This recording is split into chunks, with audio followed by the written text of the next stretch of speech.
હવે જોઈએ અમારી વિશેષ રજૂઆત।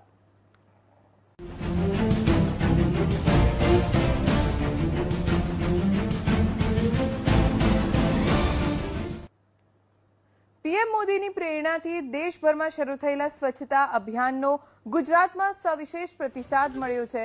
આ તમામની વચ્ચે સુરતના ઓલપાડ વિધાનસભા ક્ષેત્રમાં સફાઈ અભિયાન નહીં પરંતુ સ્વચ્છતા માટે મેગા સફાઈ અભિયાન શરૂ થયું।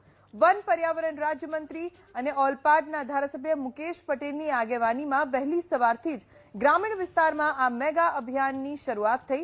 7 જેસીબી અને ડઝનો ટ્રેક્ટર્સ સાથે મુકેશ પટેલ તેમજ સ્થાનિક સરપંચો સફાઈના મેગા અભિયાનમાં જોડાયા। હાથમાં ઝાડુ, પાવડા, તબડકા સાથે ખુદ ધારાસભ્ય અને સ્થાનિક લોકો વહેલી સવારથી જ કડકડતી ઠંડીમાં સ્વચ્છતા માટે પરસેવો પાડતા નજરે પડ્યા।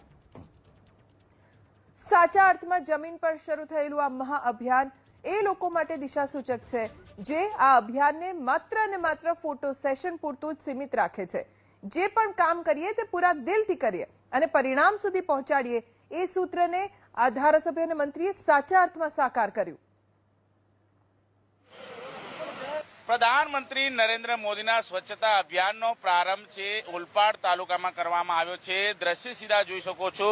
ખુદ મંત્રી છે અત્યારે ઝાડુ મારી રહ્યા છે સાયણ ગામની અંદર અને આ પ્રમાણે ઠેર ઠેર જ્યાં કચરો હોય ત્યાં ઉઠાવવાના અત્યારે હાલ જોઈ શકાય છે કામગીરી હાથ ધરવામાં આવી છે। સુરતના જે અલગ અલગ વિસ્તારો છે ખાસ કરીને ઓલપાડ તાલુકાના અલગ અલગ 3 જેટલા ગામોની અંદર આ સફાઈ અભિયાનનો પ્રારંભ કરવામાં આવ્યો છે ત્યારે તમામ એ સુરતવાસીઓ અત્યારે હાલ આ સ્વચ્છતા અભિયાનમાં જોડાય તેના માટે ખાસ કરીને આ પ્રમાણે મુહિમ છે એ તેજ કરવામાં આવી છે।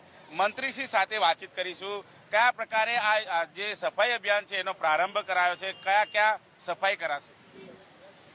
દેશના વડાપ્રધાન નરેન્દ્રભાઈ મોદી સાહેબ સ્વચ્છ ભારતની ઓર એક કદમ સ્વચ્છ ભારતની ઓરની તરફ આપણે જઈ રહ્યા છે ત્યારે આજે ઓલપાડ તાલુકાની અંદર અમે મેગા સફાઈ અભિયાનની શરૂઆત કરી છે। ઓલપાડની અંદર આજે 4 મોટા ગામ સાયણ, ભળિયા, ડેલાડ અને સિવાણ ગામ જેની અંદર ખૂબ મોટી ઇન્ડસ્ટ્રીઝ આવી છે। સાથે સાથે આપણે જોઈએ છે કે ખૂબ ઇન્ડસ્ટ્રીનો કચરો આ તમામ પ્રકારનો કચરો આ સાયણની અંદર જમા થતો હતો।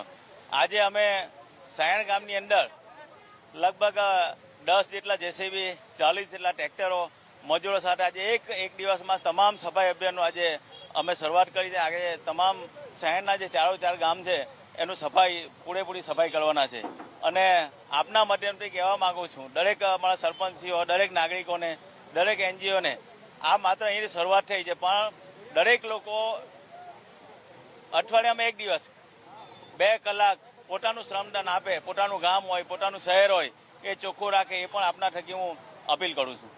લોકોનો કયા પ્રકારનો પ્રતિસાદ મળી રહ્યો છે? સફાઈ અભિયાનમાં કઈ રીતે જોડાયા? આજે આપ જોઈ રહ્યા છો કે જે સફાઈ અભિયાન ચાલુ થઈ છે અમે બધાને એક અઠવાડિયાથી અમે પ્લાનિંગ કર્યું હતું અને બધા જ લોકોએ અમે એનજીઓ પણ જોડાયા છે, અહીંયા વેપારી લોકો પણ જોડાયા છે, અહીં જે યુવાનો છે એ પણ સાથે જોડાયા છે અને તમામ લોકોની સાથે મળીને આજે સફાઈ ઝુંબેશ શરૂઆત કરી છે।